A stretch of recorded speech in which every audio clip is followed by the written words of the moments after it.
prix concours, prix féminin, prix interallié, tous les ans c'est la même chose. D'octobre à décembre, il y a tout un tas de prix littéraires qui sont décernés. Et bah écoutez, je les ai tous lus, comme ça vous n'avez pas à le faire et je vais vous en parler. Bonjour et bienvenue, ici votre beau vieux Jeannot. Déjà, sachez qu'on ne se rajeunit pas, puisque c'est la 4e fois que je fais cette vidéo. Ça fait 4 ans de suite que je lis tous les prix littéraires. Le constat est toujours à peu près le même. Il y en a un ou deux qui se détachent que personnellement j'aime bien et où le reste je suis un peu en mode... C'est long, j'ai hâte de reprendre mes lectures habituelles. Je vous mets quand même un petit chapitrage avec chaque prix, je suis sympa. Si vous pouvez regarder la vidéo en entier, ça fait plaisir. Si vous n'êtes pas abonné, abonnez-vous. Si vous voulez liker la vidéo, likez-la, voilà. Alors je vais vous faire dans l'ordre de lecture parce que cette année j'étais assez bien organisée. Et on va commencer avec le prix Nobel de littérature qui lui ne récompense pas une œuvre mais un auteur ou une autrice. Et cette année il s'agit de l'autrice sud-coréenne Han Kang. Ça tombe bien puisque j'avais l'un de ses livres dans ma bibliothèque. On m'a quand même dit qu'en français il était très mal traduit, donc je l'ai lu en anglais. J'aimerais bien le lire en sud-coréen mais on n'en est pas là, on n'est pas du tout au niveau. Je connais littéralement 0 mot. Et vu que c'est toute son œuvre qui est récompensée, j'ai lu 2 de ses livres, je me suis dit il faut que je me fasse une idée quand même. J'ai commencé par celui qui revient. On va être plongé dans une période historique, on est en mai 1980 et on va avoir différents personnages. Il y a quelques mois, une junte militaire a pris le pouvoir en Corée du Sud et après ça, de nombreux hommes sont partis au combat. C'est donc un livre qui nous parle de guerre, c'est pas bien joyeux, on a des personnages qui vont aller chercher potentiellement des personnes qu'ils ont perdues à la guerre pour savoir s'ils sont encore en vie ou pas. On voit aussi toutes les personnes qui s'engagent, notamment des soignants, des infirmières, etc. J'ai bien aimé, mais ça m'a laissé un peu sur ma faim. J'ai trouvé que c'était assez long. Et vous savez, c'est un peu ce genre de livre où, limite, à chaque chapitre, on a un personnage. De chapitre en chapitre, ça se reconnecte. C'était sympa, mais j'étais un peu sur ma faim. Et ça tombe bien, c'est un excellent jeu de mots, puisqu'après, j'ai lu La Végétarienne. Là, franchement, ça a été un énorme coup de cœur. En fait, je crois que de lire les deux, ça m'a aidé à comprendre un peu le style de cette autrice. Et je crois que ce qu'elle fait, en général, c'est de chercher un peu le malaise. En tout cas, de nous mettre mal à l'aise sur certaines choses. Et là, dans La Végétarienne, on va se concentrer sur le personnage de Hong-gi. C'est une femme qui vit une vie relativement banale. Et on a surtout la perspective de son mari qui est bien content qu'elle soit au fourneau et que quand il rentre, il puisse mettre les pieds sous la table. Et puis un jour, juste comme ça, sans prévenir, elle dit qu'elle veut plus manger de viande. Alors son mari, il est en mode je ne comprends pas. On se rend compte que là-dessus, il n'aura pas une possibilité de domination masculine ou quoi que ce soit sur elle. Et donc du coup, il est un peu en mode bon bah j'ai compris que j'avais pas le choix. Et petit à petit, ça va s'accélérer et ses choix à cette femme vont être de plus en plus mal vues dans la famille puisqu'elle va commencer à perdre du poids. Et donc du coup, il y a toutes des questions de mais pourquoi est-ce qu'elle fait ça? C'est pas normal, machin. Il y a même des scènes où on essaye de la forcer à manger de la viande. Enfin, il y a des scènes assez gore, mais c'est hyper bien écrit. Enfin, la traduction que j'ai pu en lire en tout cas, j'ai trouvé qu'on était à fond dedans.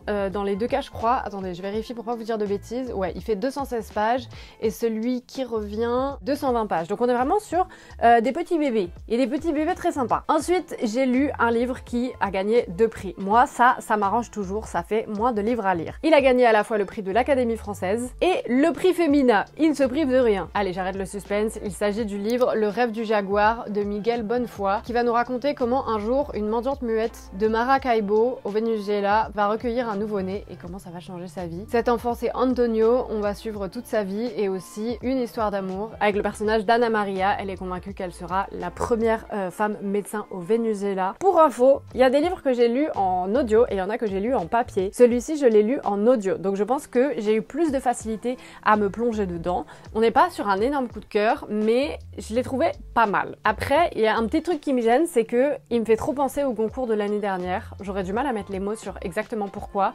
mais peut-être le côté histoire d'amour et à la fois le côté historique. Enfin, je sais pas, j'ai l'impression qu'il a été décerné dans l'idée de se dire ah potentiellement il va autant marcher que le prix Goncourt de l'année dernière. Il s'agissait de Veiller sur elle de Jean-Baptiste Andrea avec un truc un peu sur plusieurs générations, etc. Et ouais, une histoire de love. J'ai beaucoup aimé, franchement, j'ai trouvé ça cool. Juste ce petit truc qui était tourné dans ma tête en mode oh là, j'ai l'impression qu'on l'a choisi un peu pour ça.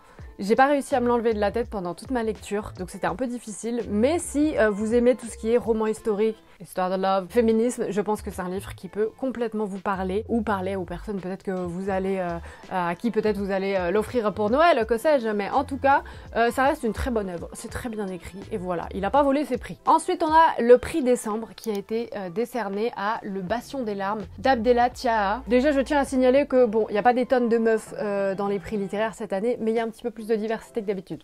Voilà, je dis ça, Mais c'est un peu toujours les mêmes récits. En gros, j'ai l'impression qu'on a soit des récits un peu, un moment genre historique, soit on va avoir des récits de gens qui parlent d'eux-mêmes.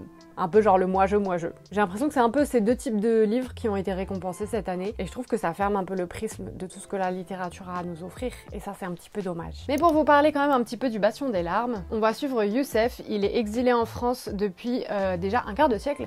Et il va revenir à Salé au moment de la mort de sa mère. Et à ce moment-là, ça va faire ressurgir énormément de choses de son passé, de pourquoi il était parti. Il va y avoir un peu ce truc où, à travers lui, on va entendre différentes voix. Ça m'a beaucoup fait penser au Cerf-Volant de Kaboul de Khaled Hosseini. Si vous l'avez lu et aimé, je pense que là, ce sera aussi le cas. Youssef, il nous parle aussi de toute la relation avec sa famille. Il a 4 sœurs et 3 frères, si mes souvenirs sont bons. J'ai lu beaucoup trop de livres en très peu de temps. Et il raconte cette relation familiale, le fait qu'il y ait des dettes à payer, que c'est vraiment les sœurs qui tiennent la famille et qui limite sont en mode non, mais ça c'est pas à vous de gérer là les gars. J'ai trouvé que ouais, ça se lisait tranquillement. Lui, je l'ai lu en numérique si je dis pas de bêtises. Et ouais, je trouve qu'il était en tout cas hyper bien écrit, qu'il y avait des passages très émouvants.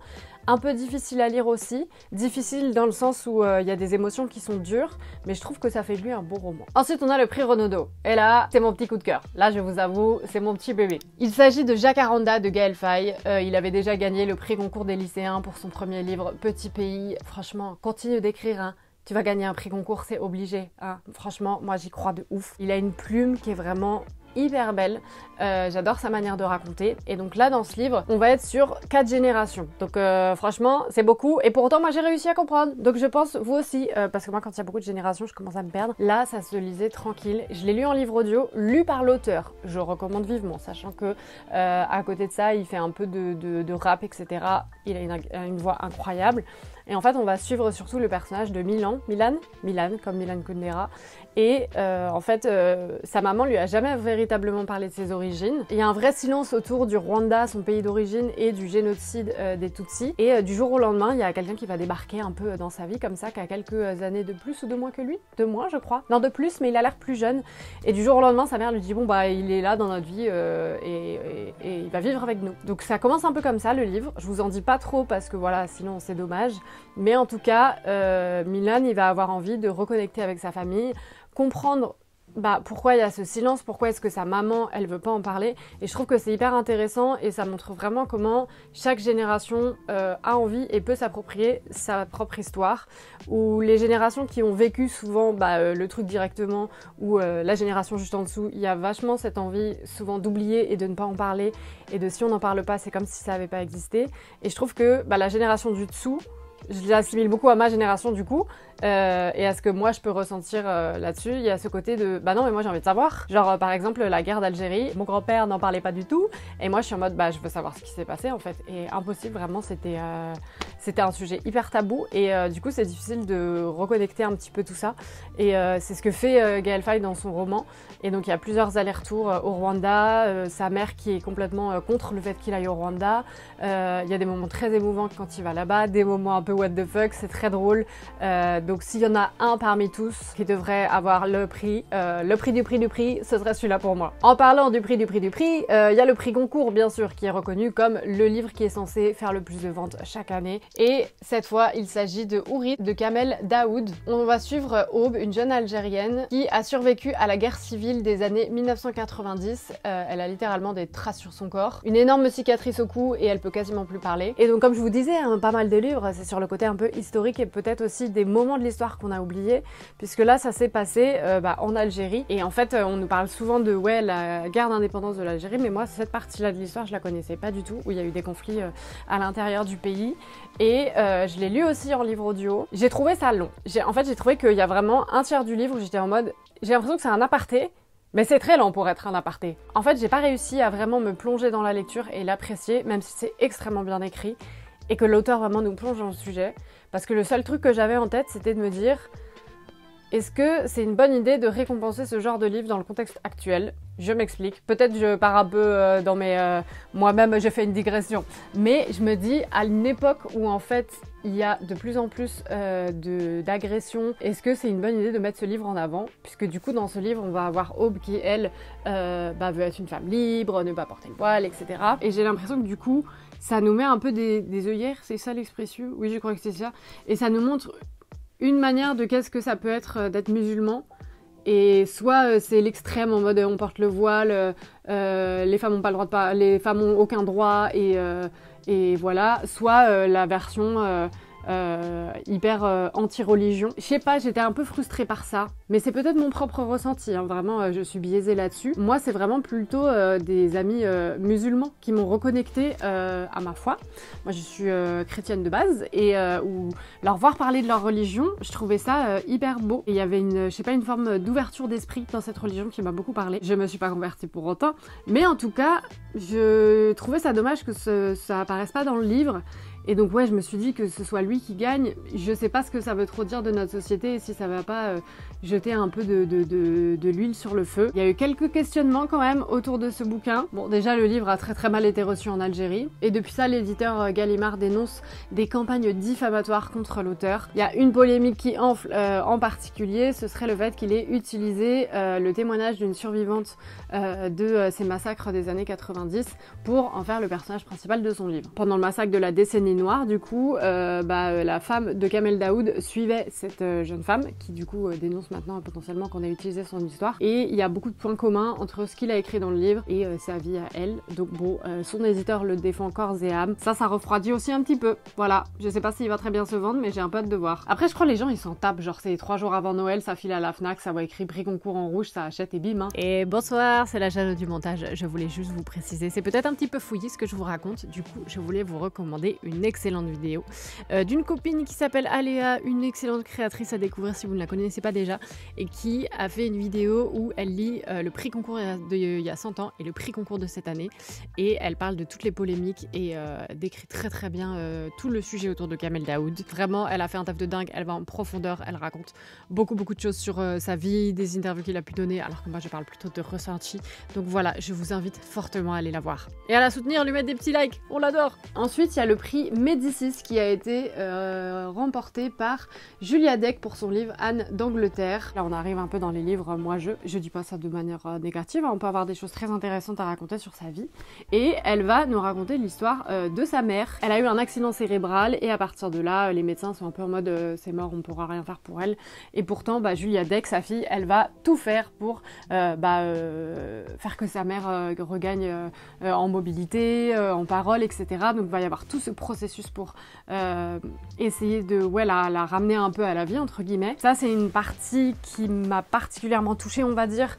Un peu le côté errance dans le milieu hospitalier, puisque j'ai une personne de mon entourage qui vit ça depuis des années. Difficile à diagnostiquer, difficile de se faire entendre, que la douleur soit prise au sérieux, etc. Donc ça, j'avoue, ça m'a touchée personnellement. Et il y a aussi un petit côté où elle se replonge dans l'histoire de sa mère depuis qu'elle était petite et elle va chercher un peu des réponses à certaines questions. Je n'en tirerai pas plus. Vous n'aurez aucune information de plus de ma part. J'ai trouvé que c'était relativement bien fait, les deux qui se mélangent. Mais ouais, les livres un peu qui racontent, où l'auteur se raconte un peu soi-même, j'avoue que j'ai du mal. Pas mon favori, mais si vous aimez un peu ce type d'histoire de personnes qui enquêtent sur leur propre famille, ça peut vous parler. Et je pense que ça peut aussi être le cas pour le prix Interallié de cette année. Il s'agit de Cœur de Thibaut de Montaigu, où franchement on dirait un peu que c'est la même histoire. C'est Thibaut de Montaigu, son père va pas bien et par contre cette fois c'est son père lui-même qui va lui demander de faire des recherches sur sa vie et sur sa généalogie. Il va vouloir connaître la vérité sur un de ses ancêtres qui s'appelle Louis. Il était capitaine des hussards en 1914 et il a été fauché cette même année lors d'une charge de cavalerie. Il y a beaucoup de choses dans ce livre. Déjà c'est l'un des plus longs je crois. Combien il fait de pages? 336 pages. Je l'ai lu en livre électronique. Ça m'a paru un peu long. J'ai beaucoup aimé le côté aller chercher un peu dans les ancêtres, tout ça là. C'est un peu mes sujets passion du moment, genre de remonter un peu dans l'histoire. L'auteur raconte de son point de vue et à un moment il parle avec sa psy et sa psy lui dit il faut que vous remontiez jusqu'à la Révolution française dans votre arbre généalogique parce que c'est à partir de là que les souffrances et les traumas de manière générale, on arrive à les expliquer. Je trouve ça trop intéressant et en fait il y a toute cette relation avec son papa qu'on va suivre et comment son papa il est grave investi, il lui envoie des tonnes de mails, de machins, de trucs autour du sujet parce qu'il veut savoir, il veut comprendre, etc. Et à côté, l'auteur qui sait pas si ça vaut véritablement un livre. Il y a beaucoup de remises en question, ça j'ai moins aimé, genre le côté l'auteur qui est en mode mais est-ce que ça mérite un livre ou pas? Je suis en mode bah oui frérot, je suis en train de le lire donc j'imagine. Ça j'étais un tout petit peu moins fan de ces discussions-là, un peu de fil de pensée, de ce qui peut se passer dans la tête de l'auteur. Mais en tout cas j'ai trouvé hyper intéressant tout le mécanisme pour aller chercher des réponses et que les secrets de famille, pareil, une grande passion, il y en a énormément et le fait de se plonger dans son histoire, il va découvrir énormément de choses. Donc voilà, si vous êtes dans ce petit délire un peu à la fois enquête, histoire de famille, généalogie, je pense que celui-ci aussi peut vous plaire. Et on va finir avec celui que je viens de terminer il y a genre une demi-heure, c'est le prix concours des lycéens. Il s'agit de Madeleine avant l'aube de Sandrine Colette. On est dans un tout petit hameau avec deux sœurs jumelles, Ambre et Aélis, qui vivent leur existence. Il y en a une des deux qui a des enfants, que des garçons, et l'autre n'a jamais réussi à avoir d'enfants, jusqu'au jour où elle retrouve une sorte de petite fille un peu sauvage qui s'appelle Madeleine, et donc elle va l'adopter. Et en fait pendant tout le livre, on va voir comment elles s'intègrent un peu dans la famille, parce qu'en gros, elles sont tellement jumelles les sœurs qu'elles vivent chacune genre dans une grange, genre il y a 100 pas pour aller se rencontrer. Vraiment le kiff, on adore. Il y a une forêt juste à côté, régulièrement Madeleine va aller dans cette forêt, elle a vraiment des instincts sauvages, c'est ce qu'on nous dit dans le livre. Il y a toute cette relation avec ses cousins qui est beaucoup évoquée, beaucoup de moments dans la forêt, qu'elle chasse. C'est un livre qui nous parle beaucoup, qui est un peu sur la durée, avec toutes les saisons, et où on nous montre beaucoup l'impact de la saison de l'hiver, où il n'y a plus rien à bouffer, il fait froid, et où il y a plusieurs décès. Et donc je crois on est sur 2 ans à peu près dans le livre, il y a au moins 2 hivers. Et franchement, je sais qu'il a gagné le prix concours des lycéens et je suis un peu en mode pourquoi vous avez lu ça mes petits pipous? Vous êtes traumatisés? Il m'a presque filé des hauts le cœur, genre je reconnais qu'il est très bien écrit, qu'il a un style très prenant, qu'on arrive à se plonger dedans très facilement, et pour autant il y a des moments qui sont genre dur à lire, j'ai même pas les mots, genre juste ça me faisait l'effet de... Je préfère vous le dire en tout cas avant que vous lanciez potentiellement dans cette lecture. C'est un roman assez sanglant, donc j'avoue j'ai pas personnellement trop accroché au style à l'histoire en général, j'ai eu du mal à m'accrocher au personnage, même si Madeleine est quand même particulière, hein, c'est un petit bout de femme comme on pourrait dire. Je crois que j'ai jamais été aussi efficace pour les lire et pour vous en parler, là de tous ces prix, je commence à avoir l'habitude. Là je vais avoir le plaisir de me plonger dans d'autres livres, des lectures choisies entre guillemets, et peut-être trouver un ou deux favori qui finira dans ma vidéo de fin d'année. Voilà, ce sera bientôt sur la chaîne. Et puis moi, je vous dis à très vite pour une prochaine vidéo. Allez, salut!